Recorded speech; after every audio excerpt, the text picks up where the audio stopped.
was running a gas station in Ohio. Well, it so happens that the gas station is in a very remote place and there are not many cars. As you can see in the data, on most of the times he only has several cars during a week. Well, he has a workshop of car fixing. So there are 56 weeks during the year, and there were 2 weeks when the number of cars was 0. There were 5 weeks when the number of cars was just 1, and so on. Well, it's easy to calculate how many cars exactly there were, and I think there were about 4 cars per week on average during the year. And during the long winter, Jim was reviewing his notes and he posed a hypothesis that perhaps the distribution of number of cars per week is like Poisson distribution with expected value equal 4. It means with lambda equal 4. So perhaps it can be modeled with Poisson distribution. Well, his wife looked at the data and said, I don't know, Jim, really, I don't think so. So, our task of today will be to check who was right and who was wrong. We will be trying to find, is it true or not that the number of cars per week can be modeled by a Poisson distribution or not? But before you do that, and it will be a task for you, I will show you some example how to find a proper chi-square distribution which will help you, which will make it possible for you to calculate it, to check it out.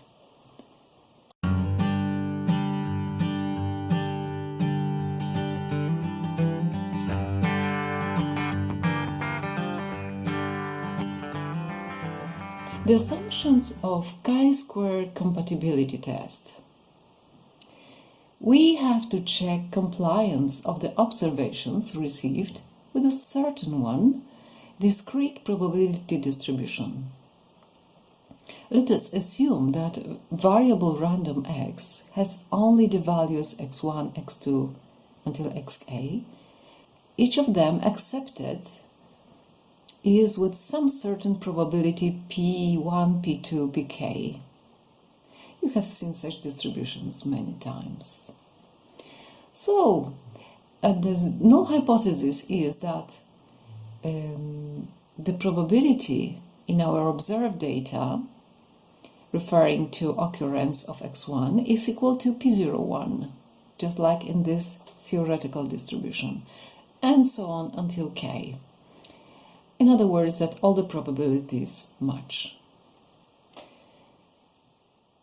By Ni, we denote number of observations which have value xi, that should be xi, and let's observe the following table. We have observed values, this is like the cars, the number of weeks having 0, 1, 2 and 3 cars and so on. Then we have theoretical probabilities. You know that Poisson produces some theoretical probabilities when you have lambda given. Then you have expected numbers. That's the ideal state of Poisson. How many cars should there be if it was really the Poisson distribution? Just to use this example.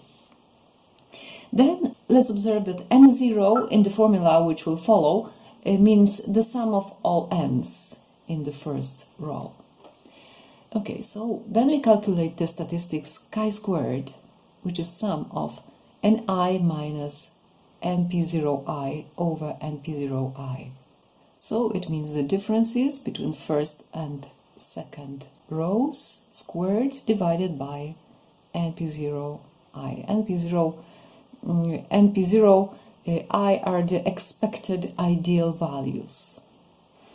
And we have number of degrees of freedom in this test is always equal to k minus 1, where k denotes the number of ni's and number of pi's. And, as always, if chi squared is over the quantile of 1 minus alpha with k minus 1 degrees of freedom, then the null hypothesis will be rejected, because the quantile is just a border of critical region, of rejection region. And in this test we have to assume that n is quite big, otherwise the results are rather meaningless.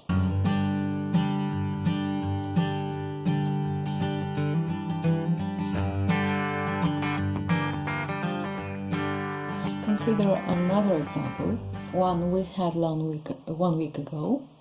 So this is the test of chi-squared compliance. The example is the following. The owner of a shooting range analyzed the results of customers playing 6 shots. They are in the table below. To optimize winnings and expenses, he decided to create a mathematical model based on this data. He suspects that the number of hits, x, is best modeled binomial distribution with parameters n equals 6, p equals 0, 25. Check this hypothesis using the chi-squared test of compliance at the significance level alpha equals 0.05.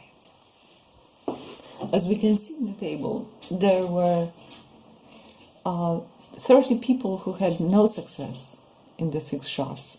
There were 78 people who had 1, 60 people who had 2 successes, and so on. So let us formulate the H0, A, and alternative hypothesis. So null hypothesis is that the distribution of x is consistent with binomial distribution with parameters n equals 6, p equals 0.25. And the alternative hypothesis is that the distribution of x is not consistent, not compatible with x binomial, n equals 6, p equals 25. What are the theoretical probabilities for 6 shots, assuming that probability is 0.25? It is given by the well-known formula. N choose k, it should be 6 choose k, p to power k, 1 minus p to 6 minus k, where p is 0.25. So now we will be expanding our table and give 2 more rows. Let's put the theoretical probabilities just obtained by the formula, and we have 0.78 and so on and so on. But as we have 200 people, we expect about 35.6 people to have those 0 winnings. We have the formula for expected values, n times pi.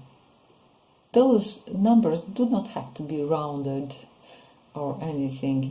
We want to have as exact values as possible. Now it's time to find the chi-squared value. You remember probably that we subtract from the observed values the expected values. You will make it square and divide it by the expected values. And we'll sum up such terms through the columns from 1 to 6. And this way we have obtained 3.473. Well, now we have to compare it to the critical values. But what are the critical values? In this type of test, we have how many degrees of freedom? We have 6 columns, so we have 5 degrees of freedom, and the level of significance is 0.05. So let's have a look at the table. So we find 5 on the left and 0.05 on top, and at the crossing of the first and second we have 11.07. So this is the critical value, And what have we just obtained? The critical value is bigger than the value obtained. So the test value is in the acceptance region. So there is no reason to reject H0. So our final conclusion is the following. At the significance level alpha equals 0.05, the null hypothesis that the distribution is not different from binomial cannot be rejected. So, what does it have to do with Jim? Now, you can observe, returning to our example, we can observe that the observed value are in the second row, 2, 5, 9, 10, and so on. So, we have 56 weeks, so it's easy to see that 2 over 56 is 0.4, 5 over 56 is 0.09, and so on. We can find probabilities that we have obtained. In this way, we can find the expected. If we calculate the mean of the cars, we obtain 4. So if it is Poisson, then the Poisson has distribution on the Poisson formula. You probably remember it. If not, you can look at your notes.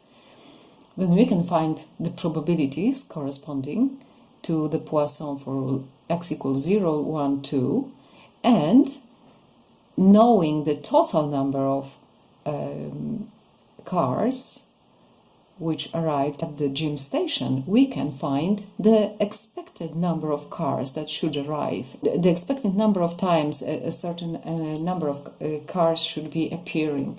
So this number doesn't have to be natural. That could be a fractional number as well. Okay, so good luck to you. I really wonder who was right. Was it his wife or was it him? And I'm waiting for your answer.